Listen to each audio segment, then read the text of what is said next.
So I'm going to go ahead and assume that you're fairly new to the cold email space, or you're at least an amateur. You're tired of fluff. You want the straight facts in terms of what you need to do to go ahead and actually get good responses for your cold emails. So in this video, I'm going to basically give to you the 3 main things, the best practices that I've taken from sending thousands of cold emails, and what I've also taken and learned from people who also are doing way better and sending about like millions of emails per single month. Okay, and number one, before we even get into the 3 main things, is really going to be, you need to understand that cold email is primarily a volume game. Okay, there's something called intent-based data. So there's platforms like Bombora. You can look at that later. Bombora, what it basically does is, you know how sometimes when you are looking at something in a grocery store, then all of a sudden you start getting ads on your phone. It's like, yo, am I being tracked? So there's actually softwares out there like that. They can track other business owners and see what they're looking for, and then can sell that data to. They'll sell data of companies that have been searching for a specific kind of thing. And then once you get that intent-based data, you can actually contact those people. Unless you're doing a campaign like that, if I just made sense, hopefully I just made sense. But unless you're doing a campaign like that, you should not expect to be sending 100 emails per day and be getting 80%, 70%, 50% response rates. You know, you got to, and it just is a volumes game, but also is a game about having low expectations from our perspective. You need to have low expectations, because the higher expectations are, that basically means the more you're going to go through an emotional roller coaster. With any campaign I do, I have no emotion attachments. Of course, you know, I do my best, do all the work and all that kind of stuff, but you got to set low expectations. That's what I've been doing. That's what yield me results. You can try it if you want to. And I'm going to show you an example of some cold email campaigns that I've done basically in a second, but just bear with me. So that's the number one thing. That's the first principles that I just really want to get out the way and have you understand when it comes to cold emails, okay? Secondly, what they're right here, okay? The first thing you want to make sure you have, or the second that's going to ensure you have a lot of responses in your cold emails, is really going to be having a good list. And a good list is dependent upon where you get the information from, right? Did you clean the information? Because a lot of platforms, especially, I'm assuming you already know this platform named Apollo.io, they're a huge database, but they have a lot of shitty information. Like, just last week, I scraped about 7,500 emails and phone numbers, and I requested only verified emails and phone numbers, and I still had to clean those emails and phone numbers, and there were still bad emails within them, like literally. I want to even show you an example right now, just so I can even solidify this real quick.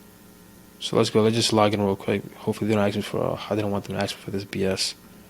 Let's just do this quick so I can get out the way. They think I'm a robot. But look. This is a list. You see this over here? This is a list of 2,500 lawyers, 2,500 accountants, and literally only 70% was clean, 60% was clean. And I requested it. Mind you, I scraped only the verified leads, by the way. I didn't scrape the whole target addressable market. I just scraped only the people with verified leads in their platform. So verified data is very, very important. You want to make sure where you're getting information from, because they sell information to multiple different people, and information gets outdated. So you want to make sure you have up-to-date information, and you do that a lot of times by punching it into different databases. I'll make another video on that if you want me to, but for now, like I said, I'm just trying to make this a beginner-friendly video, not trying to go in depth detail. But that's going to be the first thing, okay? After volume, of course, you want to make sure you have a good list, and you want to make sure, if possible, scrape your own list, because that's typically going to be the best list, okay? Because the list these people are selling, they sell to like 5,000 other people, like literally 10,000 other people. Cool. Second thing you really want to have in mind is going to be a proper setup. When you're sending out cold emails, because you can start sending out volume, you can start sending out, let me take that off my beautiful face. You can start sending out volume. But what happens with a lot of people is someone might say, okay, Robin, I'm sending a lot of volume, I'm sending like responses. Then the question here to ask is it even landing in the inbox? because I did a lot of these calls with a lot of brokerage firms, people who are doing millions of dollars in revenue, literally, and they use MailChimp to send out emails. They use Pipedrive to send out emails. They use, MailChimp was probably the worst one that I ever heard. Someone was saying they use MailChimp. I was like, but if you don't know, you don't know. So the second main thing is, of course, is proper infrastructure, which I was kind of derailing on. But proper infrastructure, because proper infrastructure, I'm going to get into in a second, basically enables your emails to actually land in the inbox. But how do you set up proper infrastructure? There's something called DNS records, okay? DNS. Let me see if I can make it this way. DNS. Damn, that still looks bad. But anyway, there's something called DNS records, okay? And in simple terms, it's basically like a signature. It's basically like an online signature. If you send mail to your wife right now, let's say you get so rich to the point that you have a vacation home.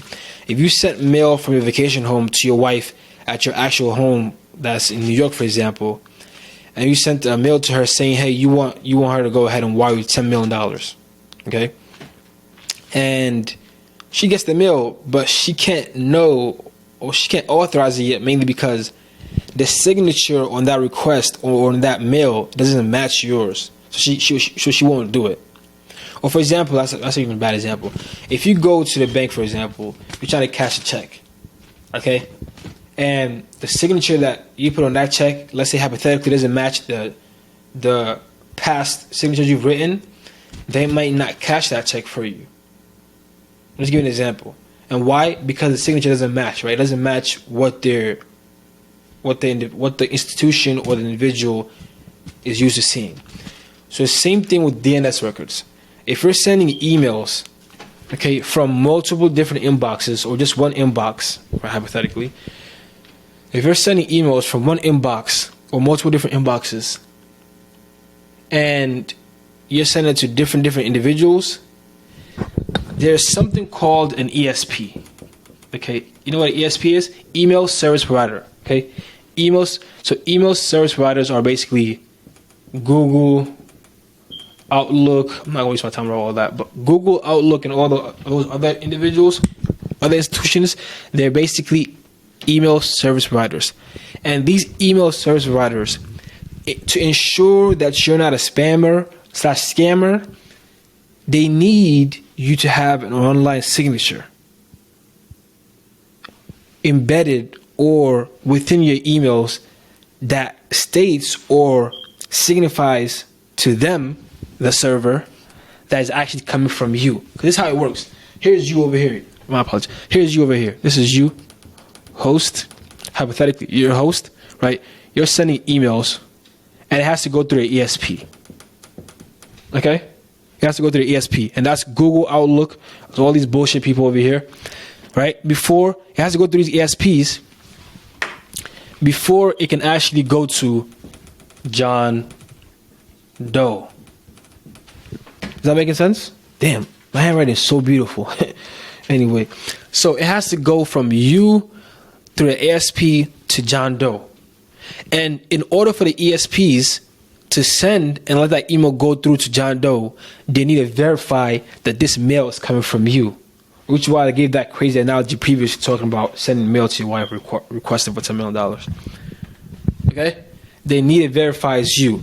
And you need to set up an infrastructure. How you set up that infrastructure to signify to these ESPs that it's actually you all the time is through setting something up called DNS records. Okay? And there's a lot of videos on YouTube on how to set up DNS records. And it's basically, I'm going to show you. Let me show you what DNS records look like, okay? It's very, very simple. It's not really anything really hard, honestly. This is what DNS records look like. Okay, just some configurations, basically. You just need to set that up. There's like a million plus YouTube videos talking about how to do this stuff. And it's so easy. Nowadays, especially if you're doing cold email, go inside a Facebook group like instantly. There's people there who will do it for you literally for like $3 or something like that. So it's nothing really crazy. My second thing, you want to make sure you have a proper infrastructure, because you can have the best copy, the best cold emails, sending out the best times, the highest, best intent data, sending the most volume. But if your infrastructure is not set up, then it's going to keep on going through here, and they're going to keep on rejecting it. And the more they reject it, the more it's going to get worse. It's like a ripple effect, basically, okay? So let's go. The third thing is going to be, when it comes to cold emails, there's really 4 main components to cold emails. Let me see if I'm doing this properly. Okay, when it comes to cold emails, there's really 4 main components. There's a lot of videos on YouTube, a lot of videos saying things like, oh, colors, things like the time you send the emails, this. Man, forget all that.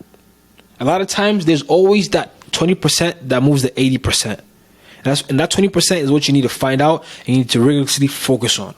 And when it comes to cold emails, there's really 4 main components you need to focus on. Really, only 4. After what I just told you about, of course, the volume and the infrastructure, there's only 4 main components you need to focus about. I'm promising you, if you focus on these 4 components, that's it. That's all you need. A couple with the 2 that I just told you about, of course. And that's going to be, look at the devil. That's going to be the subject.